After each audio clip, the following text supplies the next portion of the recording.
قال رسول الله صلى الله عليه وسلم إن الله لا ينظر إلى صوركم وأموالكم ولكن ينظر إلى قلوبكم وأعمالكم আল্লাহ রাব্বুল আলামিন বান্দাদের মধ্যে কে সুন্দর, কার হাত সুন্দর, কার পা সুন্দর, কার অবয়ব অত্যন্ত দেখতে নাদুস নুদুস, এলাকার মধ্যে সুঠম দেহের অধিকারী, চক্ষু সুন্দর, চেহারা সুন্দর, চালচলন সুন্দর, হাঁটা সুন্দর, চলা সুন্দর, এইগুলোর দিকে আল্লাহ রাব্বুল আলামিন দেখবেন না।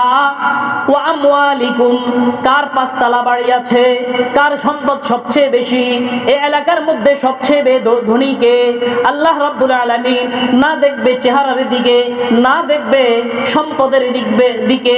ওয়ালাকিন ইয়ানজুরু ইলা কুলুবিকুম ওয়া আমালিকুম, আল্লাহ রাব্বুল আলামিন একমাত্র দেখবেন অন্তরের দিকে, কার অন্তরের অবস্থা, কার অন্তরের মধ্যে ইখলাস আছে, কার অন্তর কি রকম রয়েছে। আসসালামু আলাইকুম ওয়া রাহমাতুল্লাহি ওয়া বারাকাতুহু।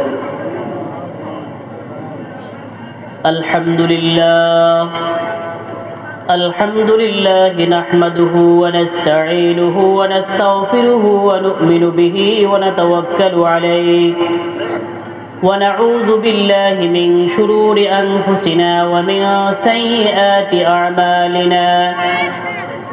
من يهده الله فلا مضل له ومن يضلله فلا هادي له ونشهد أن لا إله إلا الله لا خالق إلا الله ولا مالك إلا الله لا محيي إلا الله ولا مميت إلا الله ولا رازق إلا الله ونشهد أن سيدنا وسندنا وحبيبنا ومولانا محمدا عبده ورسوله الذي علمه الله فأحسن تعليما وأدبه الله فأحسن تأديبا ثم بعثه الله إلى كافة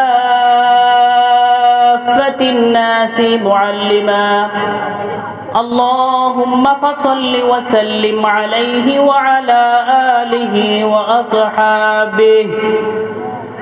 وأصحابه وبارك وسلم تسليما كثيرا كثيرا أما بعد فأعوذ بالله من الشيطان الرجيم بسم الله الرحمن الرحيم ربنا تقبل منا إنك أنت السميع العليم وقال رسول الله صلى الله عليه وسلم إنما الأعمال بالنيات أو كما قال عليه الصلاة والسلام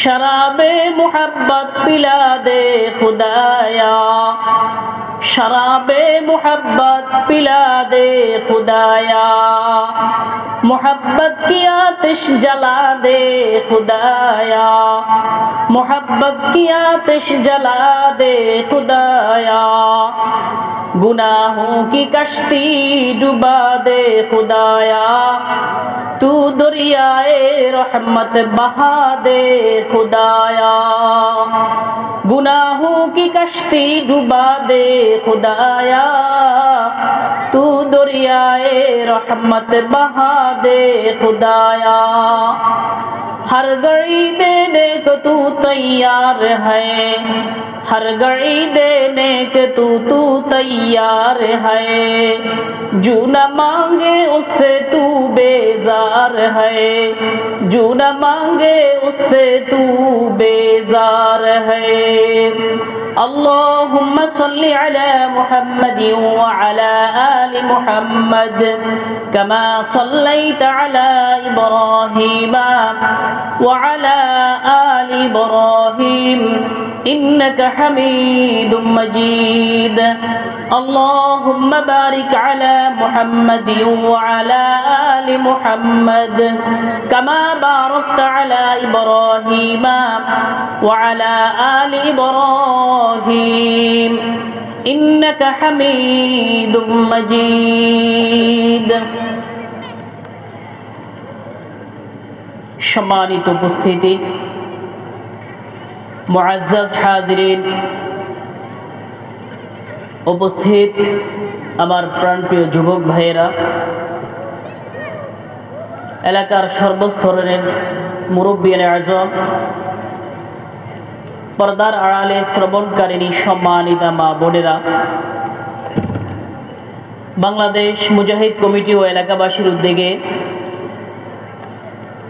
৬ নং রাজগঞ্জ বেগমগঞ্জ নোয়াখালী এর উদ্যোগে আয়োজিত 2 দিন ব্যাপী 12তম ওয়াজ ও দোয়ার মাহফিলে আল্লাহ রাব্বুল আলামিন আমাদেরকে দয়া করে, মায়া করে, স্নেহ করে, মোহাব্বত করে দিনই কিছু আলোচনা শ্রবণ করার এবং প্যান্ডেলের সামিয়ানাতে বসার তৌফিক দান করেছেন।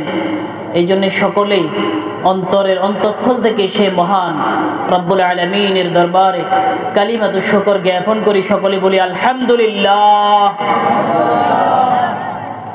মুহতারাম উপস্থিত, আমরা নামাজ পড়ি, যাকাত দেই, রোজা রাখি, ইবাদত বندگی করি, অভাবীদেরকে সাহায্য করি, বন্যায় আক্রান্ত হলে ত্রাণ দেই, অর্থাৎ যখন যা প্রয়োজন তাই করি, নেকের কাজ করি, সওয়াবের কাজ করি, সব কিছুই করি। কিসের জন্য? আল্লাহ রাব্বুল আলামিনকে খুশি করার জন্য। আল্লাহ যেহেতু আমাদের স্রষ্টা, তিনি আমাদেরকে সৃষ্টি করেছেন, তিনি আমাদেরকে সৃষ্টি করেছেন ইবাদত বندگی করার জন্য। এখন আমাদের কাজ আল্লাহ রাব্বুল আলামিনকে খুশি করা। কিভাবে আল্লাহ রাব্বুল আলামিনকে খুশি করা যায়, তার সন্তুষ্টি কিভাবে অর্জিত হয় সেই চিন্তা করা, সে অনুযায়ী কাজ করা।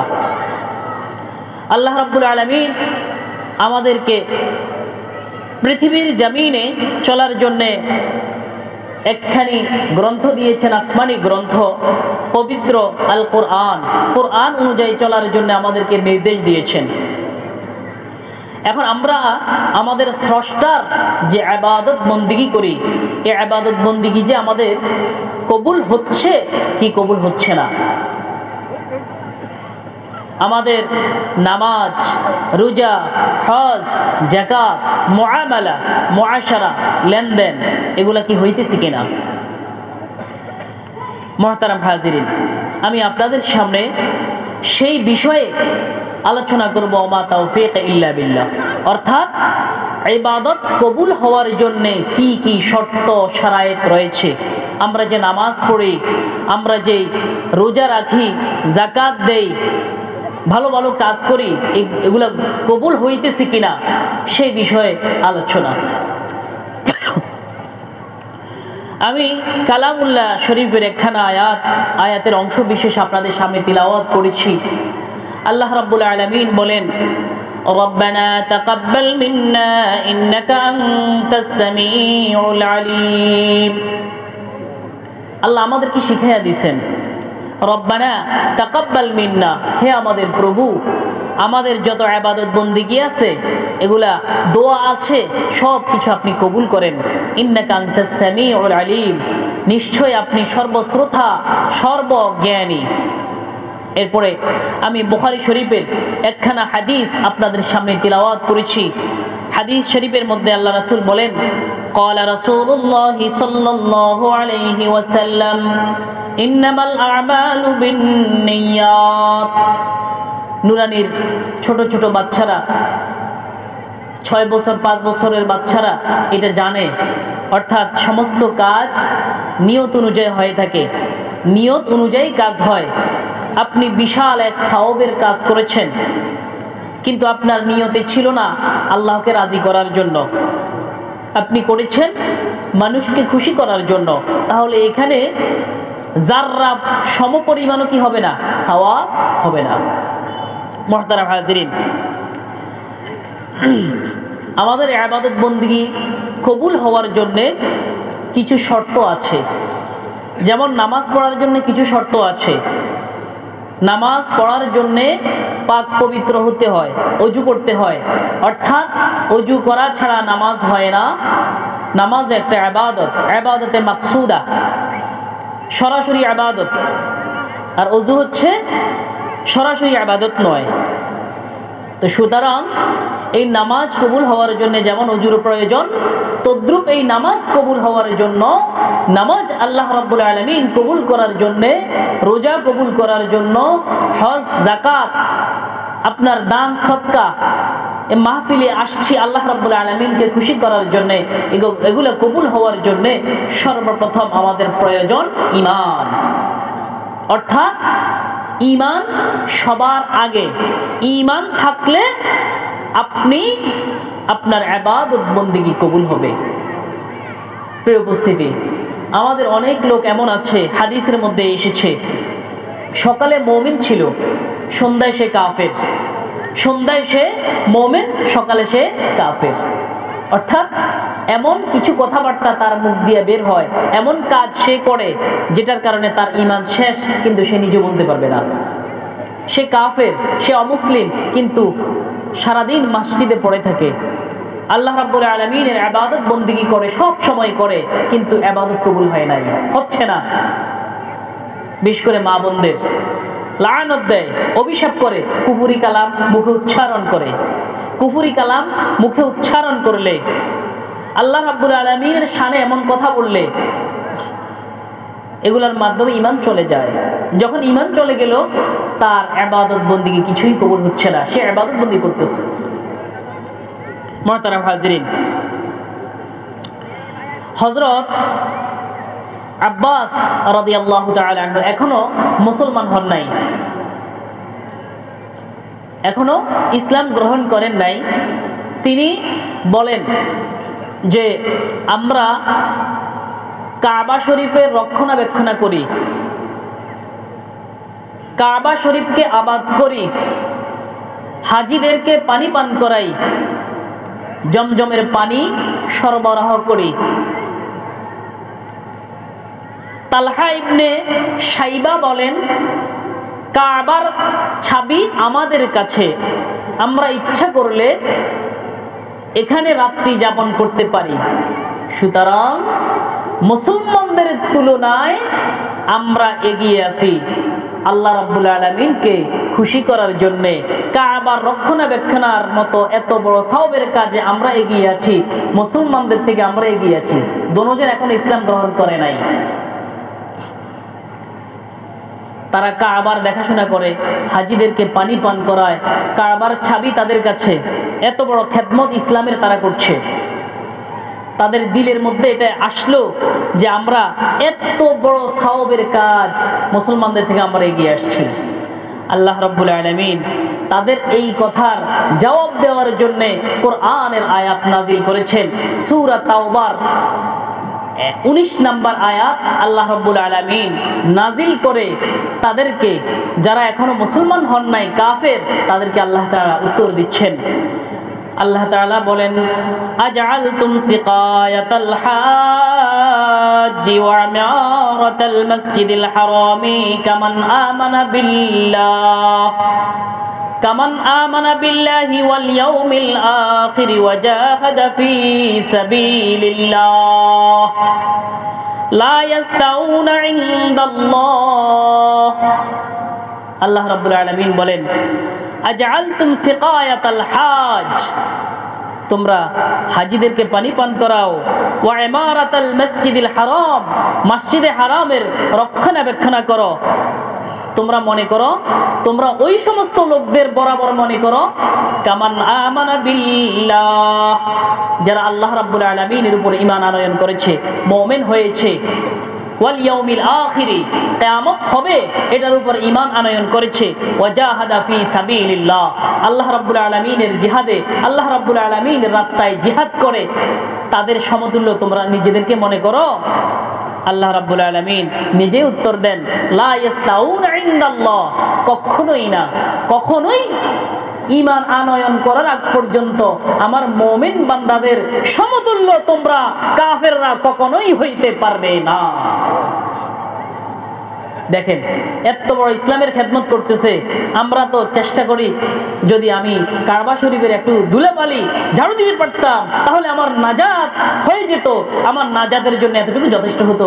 আমরা এই কামনা করি, আমরা এই বাসনা করি, আমরা এই চিন্তা চেতনা লালন করি। আর ওরা ছিল এরকম মসজিদে হারামকে তারা হাজিদেরকে পানি পান করাইতো, আর অন্যান্য যত আনুষঙ্গিক কাজ আছে সবকিছু করার পরেও আল্লাহ রাব্বুল আলামিন বলেন না, কখনোই না, মুসলমানদের তোমরা সমতুল্য কখনোই হইতে পারবা না। মুহতারাম হাজিরিন, শুধু তাই নয়, ইহুদিদের একটা ধারণাও আল্লাহ রাব্বুল আলামিন কোরআনের আয়াত নাজিল করে, আল্লাহ রাব্বুল আলামিন সূরা বাকারার 44 নম্বর আয়াত নাজিল করে ইহুদিদের একটা ধারণার জবাব দিচ্ছেন। তৎকালীন আরবের ইহুদিরা নিজেরা ঈমান আনয়ন করে না। ইহুদি আলেম, সে সব জানে মুহাম্মাদুর রাসূলুল্লাহ তিনি আল্লাহর পয়গাম্বার, তিনি রাসূল, তিনি সত্য নবী, এটা ইহুদিরা জানে। কেমন জানে? যেমন এটা আমার সন্তান, এটা আপনি যে চিনেন, নিজের সন্তানকে যেভাবে চিনেন এর চেয়েও বেশি ইহুদিরা মুহাম্মাদুর রাসূলুল্লাহ সাল্লাল্লাহু আলাইহি সাল্লামকে চিনে বেশি, এটা যে সত্য নবী। তারপরেও ঈমান আনয়ন করে না। কেন? ওই যে ইহুদি বংশ থেকে আসলো না কেন, বনি ইসরাইল থেকে আসলো না কেন? তারা মক্কার কাফেররা নিকট আত্মীয় যারা আছে তাদেরকে বলে, হে আমার বন্ধু, হে আমার ভাই, হে আমার বাবা, হে আমার চাচা, আরবের মক্কার হাশেম বংশের যে মুহাম্মদ আছে সে সত্য নবী, তার উপরে তোমরা ঈমান আনয়ন করো, তাকে মানো, তার অনুসরণ করো। এটা তারা তাদের নিকট আত্মীয়দেরকে এটা বলে বেড়ায়, কিন্তু নিজেরা ঈমান আনয়ন করে না। আল্লাহ রাব্বুল আলামিন তাদের ইহুদিদেরকে এই উত্তরটা দেওয়ার জন্য সূরা বাকারার 44 নম্বর আয়াত নাজিল করে আল্লাহ তাআলা ইহুদিদেরকে উত্তর দিচ্ছেন। আল্লাহ তাআলা বলেন, আতা'মুরুনান নাসা বিল বিররি ওয়া তানসাউনা আনফুসাকুম ওয়া আনতুম তাতলুনাল কিতাব ওয়া আনতুম তাতলুনাল কিতাবা আফালা তা'কিলুন। ও মক্কার ইহুদি আলেমেরা, তোমরা যা করতেছো আমি আল্লাহ রাব্বুল আলামিন সবকিছু অবলোকন করতেছি। আতা'মুরুনান নাস, তোমরা মানুষদেরকে বিল বিররি সৎ কাজের আদেশ দিচ্ছ, নেক কাজের আদেশ দিচ্ছ। কোনটা হক সেই হকের বাণী তাদেরকে শোনাইতেছ। আতা'মুরুনান নাসা বিল বিররি ওয়া তানসাউনা আনফুসাকুম ওয়া তাতলুনাল কিতাব ওয়া আনতুম তাতলুনাল কিতাব। তোমরা ঠিকই কিতাব পড়ছো, আসমানি কিতাব তোমাদের হাতে আছে, তোমাদের নিকট রয়েছে, তোমরা হকের বাণী, সত্যের বাণী মানুষদেরকে শুনাইতেছ, অথচ নিজেরা নিজেদেরকে ভুলে আছো। আফালা তা'কিলুন, আফালা তা'কিলুন, কেন তোমরা বুঝছো না? তোমরা কেন হক অনুযায়ী আমল করতেছো না? নিজেদের বুঝ নিজেরা কেন পাইতেছো না? মানুষদেরকে বলতেছো যে মুহাম্মদ আল্লাহর নবী, মুহাম্মদ সত্য নবী, মুহাম্মাদের উপর তোমরা ঈমান আনয়ন করো, মুহাম্মদ যেই কথা বলে সেটা মানো, তোমরা অথচ নিজেরা মানছো না, তোমরা মানুষদেরকে সৎ আদেশ দিতেছো। এটা বলে ইহুদিরা যে ভ্রান্ত আকীদা পোষণ করছে তার উত্তর আল্লাহ রাব্বুল আলামিন দিচ্ছে। অর্থাৎ এটা দ্বারাও বুঝাইতেছে তোমরা যতই সৎ কাজ করো, নিজে আমল না করো, নিজে ঈমান আনয়ন না করো, ততক্ষণ পর্যন্ত তোমার ইবাদত বন্দেগী কবুল হবে না। তুমি মুমিন নয়, তুমি কাফের। তাহলে ইবাদত কবুল হওয়ার এক নম্বর শর্ত কি? ঈমান। এক নম্বর শর্ত কি? ঈমান। এখন কেউ কেউ বলবে যে আমাদের ঈমান আছে, আমরা মুসলমান। আপনার ঈমান আছে কিনা আপনি চিন্তা করলে আপনি বুঝতে পারবেন আপনার ঈমান আছে কিনা। আমি বলতে পারবো না। কারণ কি? সাহিবুল বাইতি আদরা বিমা ফিহি, যে ঘরের মালিক সে জানে তার ঘরে কি কি সম্পদ আছে। কেমন? যে ঘরের মালিক সেই জানে তার ভিতরে কি আছে। সুতরাং প্রত্যেক মানুষই বুঝতে পারবে আপনার ঈমান কতটুকু আছে। আপনি নামাজ কার জন্য পড়েন, আপনি নামাজ কিভাবে পড়েন, আপনার নামাজের মধ্যে খুশু এবং খুজু আছে কিনা আপনি নিজে বুঝতে পারবেন। আপনার এই 30 বছর, 40 বছর, 50 বছর, 60, 70 বছর জীবনে কি কি কুফরি কথা বলেছেন, আল্লাহর সাথে কি কি শিরক করেছেন, কোন কোন জায়গায় অন্যায় অপরাধ করেছেন, তওবা করেছেন কিনা, চোখের পানি জড়াইছেন কিনা, এটা আপনি ছাড়া, আপনার আল্লাহ ছাড়া আর কেউ জানে না। সুতরাং আপনি আগে যদি ঈমান চলে যায়, নতুন করে ঈমান আনয়ন করে আল্লাহর কাছে তওবা করে কান্নাকাটি করে তারপরে আবার আমল শুরু করেন। তাহলে ইবাদত কবুল হওয়ার এক নম্বর শর্ত কি? ঈমান। মুহতারাম হাজিরিন, ইবাদত বন্দেগী কবুল হওয়ার 2 নম্বর শর্ত ইখলাস। কি বলেন? ইখলাস। ইখলাস সম্পর্কে আলাদা একটা কি আছে? সূরা আছে, সূরা ইখলাস, সূরাতুল ইখলাস। অর্থাৎ ইখলাস যদি না থাকে, ইখলাস মানে কি? নিরেট স্বয়ং আল্লাহ রাব্বুল আলামিনের জন্য যদি ইবাদত না হয়, কাউকে দেখানোর জন্য হয়, কারো ভালো পাওয়ার জন্য হয়, তাহলে এটা সম্পূর্ণ শিরক। এটা আল্লাহ রাব্বুল আলামিন কখনোই কবুল করবেন না। মুসলিম শরীফের হাদিস এসেছে, عن أبي هريرة رضي الله تعالى عنه قال قال رسول الله صلى الله عليه وسلم إن الله لا ينظر إلى صوركم وأموالكم ولكن ينظر إلى قلوبكم وأعمالكم। আল্লাহ রাব্বুল আলামিন বান্দাদের মধ্যে কে সুন্দর, কার হাত সুন্দর, কার পা সুন্দর, কার অবয়ব অত্যন্ত দেখতে নাদুস নুদুস, এলাকার মধ্যে সুঠম দেহের অধিকারী, চক্ষু সুন্দর, চেহারা সুন্দর, চালচলন সুন্দর, হাঁটা সুন্দর, চলা সুন্দর, এইগুলোর দিকে আল্লাহ রাব্বুল আলামিন দেখবেন না। ওয়া আমওয়ালিকুম, কার 5 তলা বাড়ি আছে, কার সম্পদ সবচেয়ে বেশি, এই এলাকার মধ্যে সবচেয়ে ধনী কে, আল্লাহ রাব্বুল আলামিন না দেখবে চেহারার দিকে, না দেখবে সম্পদের দিকে। ওয়ালাকিন ইয়ানজুরু ইলা কুলুবিকুম ওয়া আমালিকুম, আল্লাহ রাব্বুল আলামিন একমাত্র দেখবেন অন্তরের দিকে, কার অন্তরের অবস্থা, কার অন্তরের মধ্যে ইখলাস আছে, কার অন্তর কি রকম রয়েছে, অন্তরের মধ্যে আল্লাহ রাব্বুল আলামিনের স্থান কি পরিমাণ আছে, দুনিয়ার মুহাব্বত অন্তর কি ছেয়ে আছে না আল্লাহ রাব্বুল আলামিনের ইশক ভালোবাসা, আল্লাহ রাব্বুল আলামিনের ইবাদত বন্দেগীতে আল্লাহ রাব্বুল আলামিনের হুকুম আহকাম পালনের জন্য অন্তর্মুখী আছে, আল্লাহ রাব্বুল আলামিন এটা দেখবেন। ওয়া আমালিকুম, কি কি আমল করে, নামাজ কিভাবে পড়ে, রোজা রাখে কিনা, মানুষদের সাথে ন্যায় করে কিনা, হক কথা বলে কিনা, জুলুম করে কিনা, আল্লাহ রাব্বুল আলামিন শুধু এগুলাই দেখবেন। আমাল দেখবেন, আমল দেখবেন, আমল দেখবেন, অন্তরের অবস্থা দেখবেন। তাহলে সৌন্দর্য দেখবেন না, ধন দৌলত দেখবেন না, শুধু দেখবেন এই ছোট্ট বাম সাইডে, বুকের বাম সাইডে যে কলব, হৃদয়, অন্তর রয়েছে, আল্লাহ রাব্বুল আলামিন এই অন্তর অবস্থায় পর্যবেক্ষণ করবেন, অন্তরটাই দেখবেন তোমার অন্তরের অবস্থা কেমন। আল্লাহ রাব্বুল আলামিনের ইবাদত বন্দেগী কি মানুষকে দেখানোর জন্য করো? না, আল্লাহ রাব্বুল আলামিনের জন্য করো, এটা আল্লাহ রাব্বুল আলামিন দেখবেন। মুহতারাম হাজিরিন, বর্তমানে যে দান দক্ষিণা করা হয়, সর্বপ্রথম চাউলের একটা বস্তা নিয়ে আসা হয়, চাউলের বস্তা একটা, আর মিডিয়া নিয়ে আসা হয় 10-12টা। মিডিয়া চালু করে চাউলের বস্তা থেকে 1 কেজি চাউল 10 জনে মিলে একজন লোকের হাতে দিচ্ছে। বলেন এটা কিসের জন্য দিচ্ছে? আল্লাহ রাব্বুল আলামিন রাজির জন্য? কখনোই না। মানুষকে দেখানোর জন্য যে এই চাউল 1 কেজি চাউল দিতেছি আমরা জনগণের খেদমত করার জন্য, মানুষের সেবা করার জন্য এসেছি, এই অনুদান দিচ্ছি সমাজ সেবা করার জন্য। অথচ সম্পূর্ণ শিরকি, সম্পূর্ণ রিয়াকারী এরা। এই যে এখন সামনে নির্বাচন আসতেছে, নির্বাচনের মাঠ এখন গরম।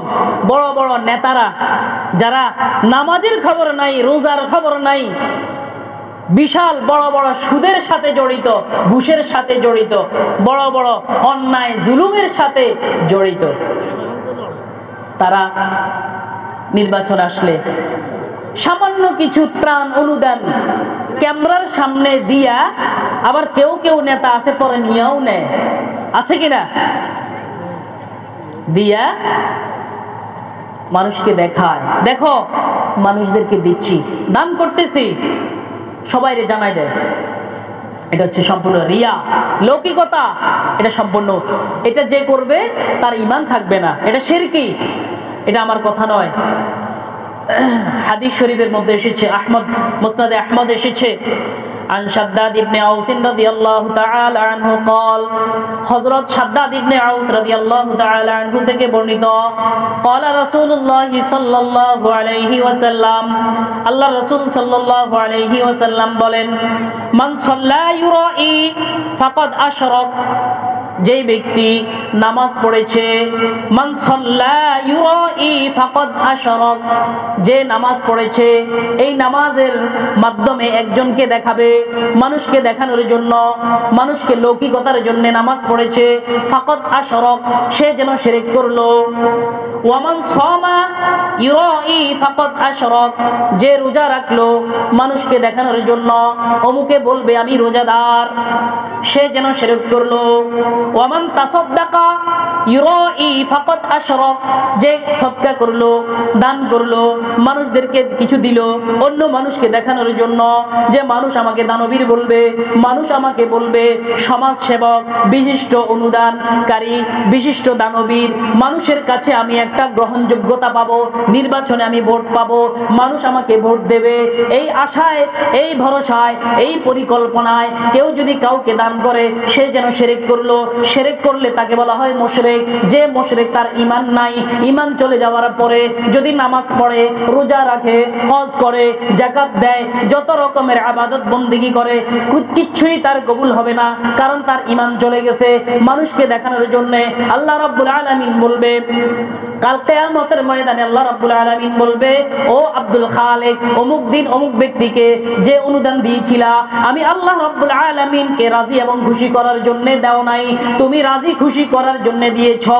তোমার দলের নেতাকে, অমুক সমাজকে, রাষ্ট্রকে, মানুষকে খুশি করার জন্য অনুদান দিয়েছ, অর্থাৎ মানুষ তোমার উপরে রাজি হবে, তোমাকে ভোট দেবে, তোমাকে নির্বাচনে বিজয় করবে, তোমাকে জয়যুক্ত করবে, মানুষের ভোট পাওয়ার জন্য, আমি আল্লাহ রাব্বুল আলামিনকে খুশি করার জন্য।